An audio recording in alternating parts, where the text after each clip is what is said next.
दया करो कृपा करो दया करो कृपा करो जपो सदा तेरा नाम दयालु दया करो जपो सदा तेरा नाम दयालु दया करो जपो सदा तेरा नाम दयालु दया करो जपो सदा तेरा नाम दयालु दया करो।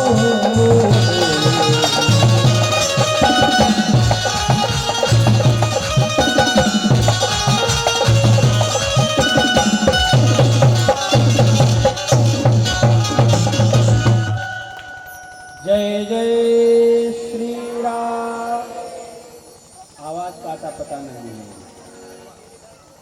जय जय।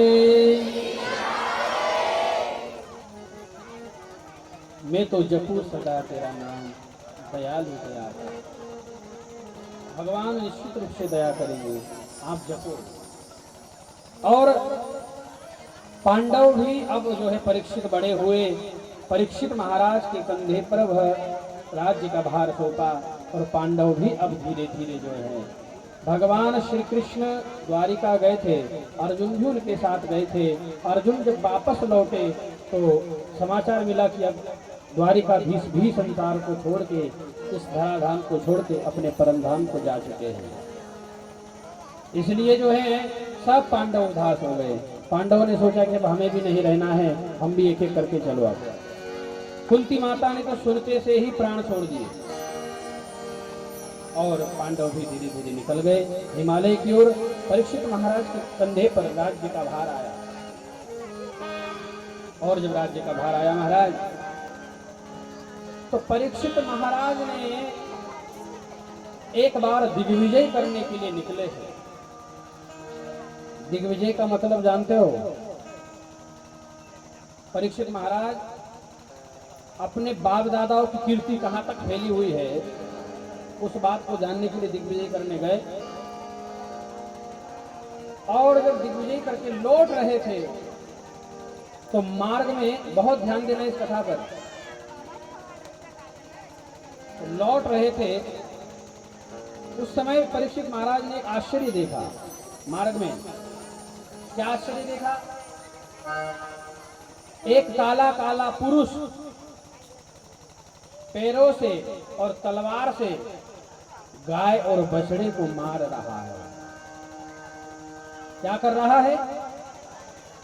हाँ, गाय और बछड़े को मार रहा है और बछड़े के 3 पैर काट चुका है तलवार से। बछड़ा एक पैर पे रंभा रहा है, चिल्ला रहा है, रो रहा है। गौ माता भी रो रही है। और परीक्षित महाराज ने जब देखा दूर से कि मेरे राज्य में गौ माता पर इतना बड़ा अत्याचार, क्रोधित हुए और बोले, अरे दुष्ट तू कौन है? काले काले पुरुष को कहा कि तू कौन है? मेरे राज्य में तू रह करके गौ माता की ये दुर्दशा करके रखा है। अरे जिस गौ माता के लिए मेरे भगवान श्री कृष्ण धरती पर अवतार लेकर के आए, तू उस गौ माता को मार रहा है। 3 पैर बछड़े के काट चुका है। और फिर क्या था? वह काला काला पुरुष परीक्षित महाराज के चरणों में आकर के गिर गया। परीक्षित महाराज ने गौ माता से पूछा, माते तुम क्यों रो रही हो? तुम कौन हो? तो गौ माता ने अपना परिचय दिया। कहा कि हे राजन, मैं पृथ्वी हूँ, मतलब धरती हूँ, धरणी हूँ। जब जब पृथ्वी पर दुख आता है तो पृथ्वी गौ माता का रूप धारण कर लेती है। मैं पृथ्वी हूँ महाराज। और बछड़े से पूछा कि हे वृषभानु तुम कौन हो? तो उस बछड़े ने 3 पैर पे खड़ा था, उसने कहा कि महाराज मैं धर्म हूँ। क्या हूँ? मैं धर्म हूँ महाराज। इस दुष्ट ने मेरे 3 पैर काट दिए हैं। अब आप विचार करिए, बछड़े के जब 3 पैर कट जाएंगे तो क्या हाल होगा उसका? इतनी हिम्मत की इसने आपके 3 पैर काट दिए हैं, छोड़ूंगा नहीं इस दुष्ट को मैं। और राजा परीक्षित बाण लेकर के उससे अनुसंधान कर ही रहे थे और उसी समय परीक्षित के चरणों में गिर गए।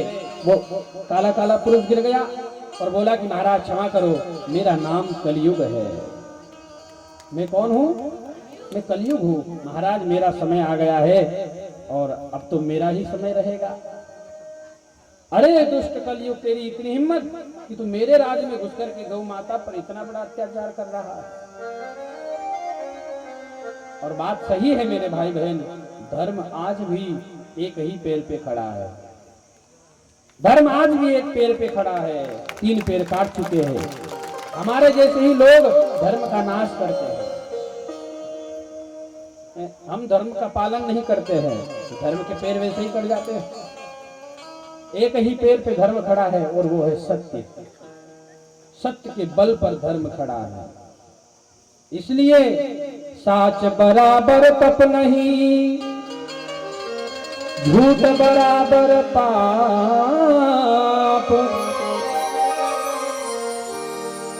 जाके हृदय साच है, ताके हृदय प्रभु आप। जिसके हृदय में सत्य है वह परमात्मा है। और गौ माता की ये दुर्दशा जब हो गई, तो परीक्षित ने अनुसंधान किया और कहा कि महाराज मुझे क्षमा कर दो, मेरा समय आ गया है, इसलिए मैं आया हूं। बोले महाराज मैं कलयुग हूं, मेरे में लाखों बुराई है, लेकिन एक अच्छाई है महाराज। क्या? एक अच्छाई है मेरे अंदर। क्या अच्छाई है तुझ में, बता।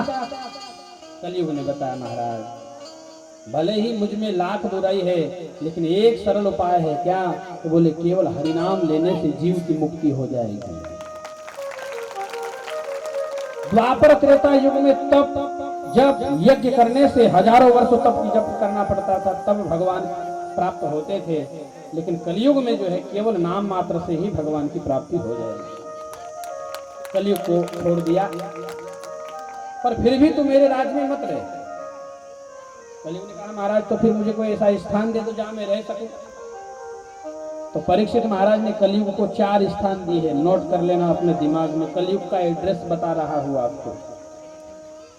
कलयुग कहां कहां रहता है, जरा ध्यान से समझ लेना इस बात को। द्यूतम पानम स्त्री सूना, यत्र धर्मश्चतुर्विधः। द्यूतम, द्यूत मतलब जहां सट्टा पत्ता खेला जाता है। बोलिए भक्तवत्सल भगवान। अब तो लोग घरदार छोड़ दिए सट्टा पत्ता के लिए, मंदिर मस्जिद पकड़ लिए हैं। जहां कोई खाली मंदिर दिखा हनुमान जी का, बस वही ताश की गड्डी चालू हो जाती है। अरे धिक्कार है तुम्हारी जिंदगी पर। भगवान को तो छोड़ो कम से कम। कौन सी जगह है, क्या वहां क्या करना चाहिए, क्या नहीं करना चाहिए, इस ज्ञान को जरा सीखो। दूसरे भोले बाबा के मंदिर में बहुत कम दिखेंगे, लेकिन हनुमान जी कहीं दिखेंगे तो वहां बिल्कुल पक्का है कि वहां ताश की गड्डी खेली जाएगी। यहाँ पर भी खेलते हैं क्या? कुछ कोई खेलता है? अगर कोई खेलता होगा भैया तो हाथ जोड़ के प्रार्थना करता हूँ, भगवान तेरा भला करे, पर बाकी छोड़ देना, ताश की गड्डी मत खेलना। द्यूतम पानम, जहां सट्टा पत्ता खेला जाता है, समझ लेना वहां पर कलयुग बैठा है। ये मैं नहीं बोल रहा हूं, भागवत बोल रही है। सट्टा पत्ता खेला जाता है ना, वहां क्या होता है? लोभ होता है, और लोभ कलयुग का घर है, वहां कलयुग रहता है, इसलिए उसकी बुद्धि लोभी लेती है। दूसरा स्थान दिया पानम, जो लोग शराब पीते हैं। पानम, जो लोग नशा में रात दिन धुत पड़े रहते हैं, ऐसे व्यक्ति के बुद्धि में मद होता है। शराब पीने के बाद मदांध हो जाता है व्यक्ति। घर में खाने को रोटी नहीं, भिखारी है, फिर भी शेर के जैसा चलता है, अपने आप को बड़ा ये समझता है। अब नशा और दर दर की ठोकर खाते फिरता है, महाराज क्षमा कर दो। शराब पीते ही शेर बन जाता है। तो वहां क्या है? पानम, मद है वहां पर। और जो शराब पीता है, शराब में कलयुग रहता है। जो लोग शराब पिएंगे उसकी बुद्धि में कलयुग ही रहेगा, उसके मुंह से कभी शब्द सही नहीं निकलेंगे। इसलिए मेरे भाई बहन, शराब की बोतल को छोड़ो, शराब तुम्हारी जिंदगी को बर्बाद कर देगी। जो लोग शराब पीते हैं उनकी जिंदगी, उनको देख करके 4 पशु बड़े खुश होते हैं। 4 पशु,